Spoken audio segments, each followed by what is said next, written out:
At that moment, for me, honestly, it seemed insurmountable. Like, we're never going to get out of this hole.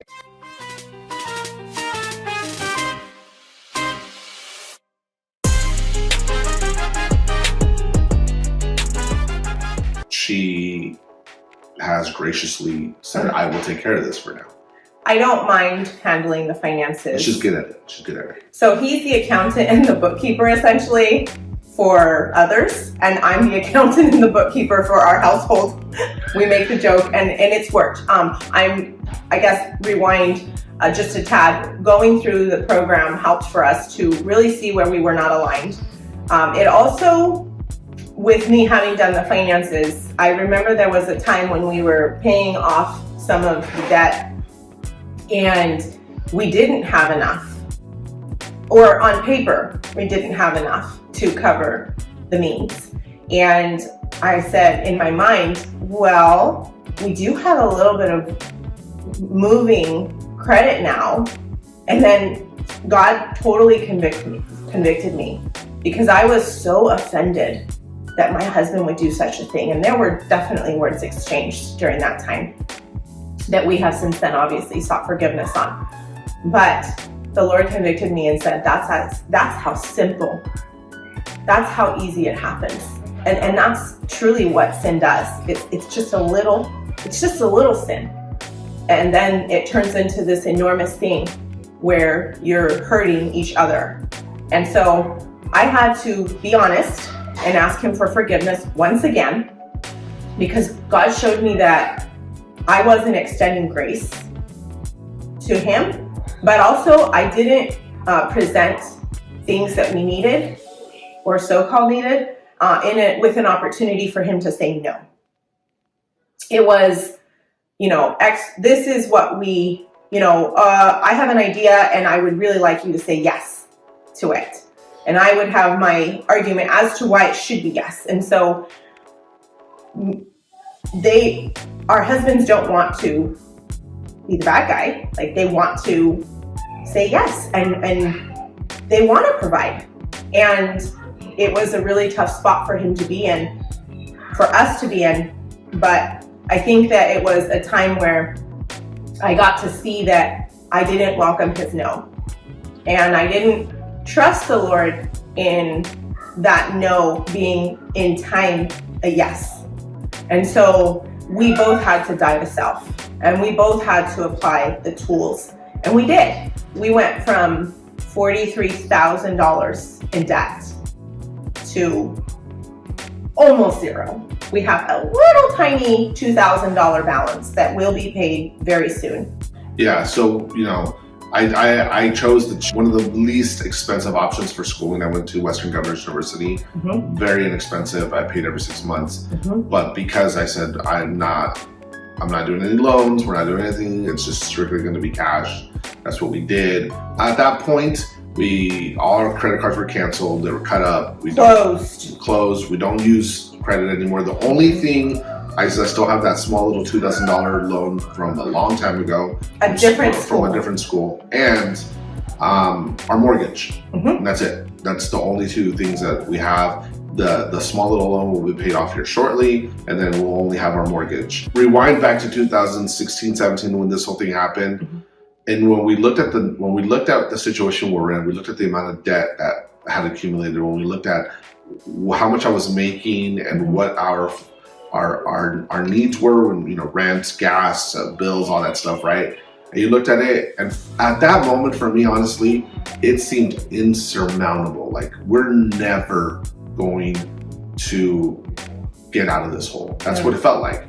But at the same time, I made a commitment to, first of all, God, and said, okay, Lord, I'm gonna trust you. I need to trust you. I have no other option but to trust you. And to my wife, and said, okay, we're gonna do this together. And we started making changes. We started only paying everything cash. We started using envelope system. We made budgets. There was a lot of times when we got invited to things where we had to say no. There was a lot of times, unfortunately, during that time when our kids would say, we really like this. It's like, it's not in the cards right now. Sorry. When we tried to provide as much as we could, they never went without their needs, But want sometimes had to be no.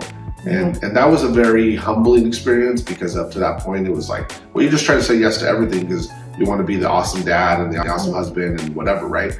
And so we had to say no. And then through a lot of different things, a lot of different, situations that arose, sometimes all of a sudden we get a check from somewhere saying, hey, you overpaid on this, and here's this money back, and just different ways. All of a sudden that mountain of debt started becoming smaller and smaller until it eventually became a hill, and right now it's just this little tiny mound right there that's left, and it's a testament to what can happen when, first of all, you put your faith and trust in the Lord to provide. Not in Visa, not in MasterCard, not in American Express, not in Discover, in the Lord. And when you also are on the same page with your spouse, and you realize, like, hey, there's a right way to do this. There's a more excellent way to do this. There's a better way to live.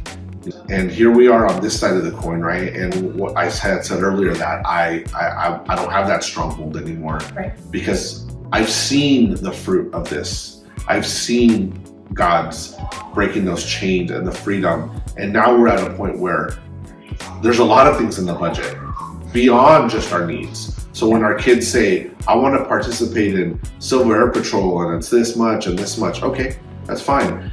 Now when my wife says, the kids need new shoes, go buy them. Kids need new pants, new clothes, new this, because man, they grow like weeds. Go buy them. Let's go buy them. Let's take them to the store. Even, the kids need just boots to wear during the winter season. Buy them winter boots. That wasn't the case before.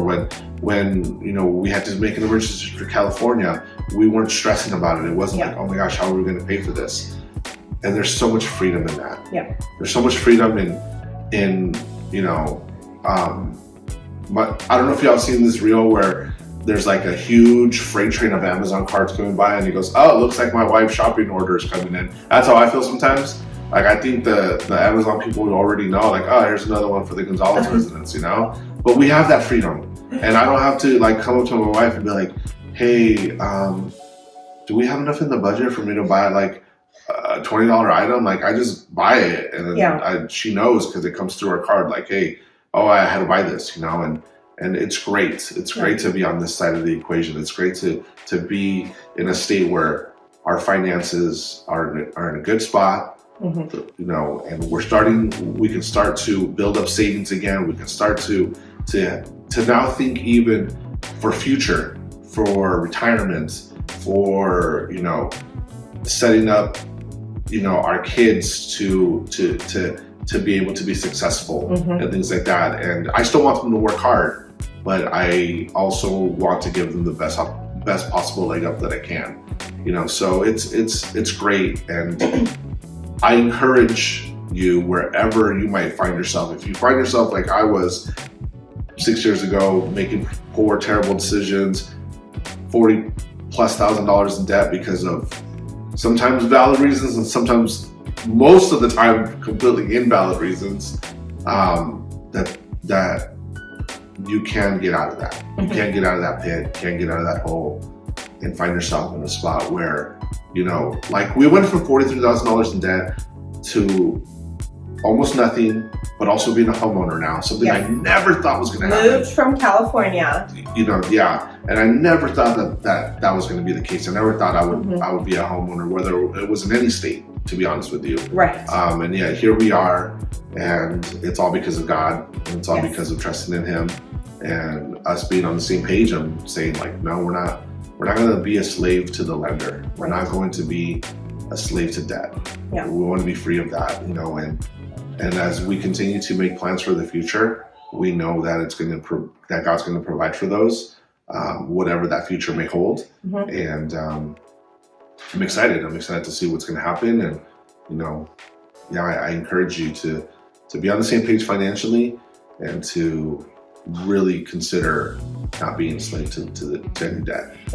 Just want to close with saying that we are 11 years into our marriage, and without having had that huge trial, we would not be in the position to even be able to share with each of you. So take that leap of faith and communicate with each other and trust in the Lord.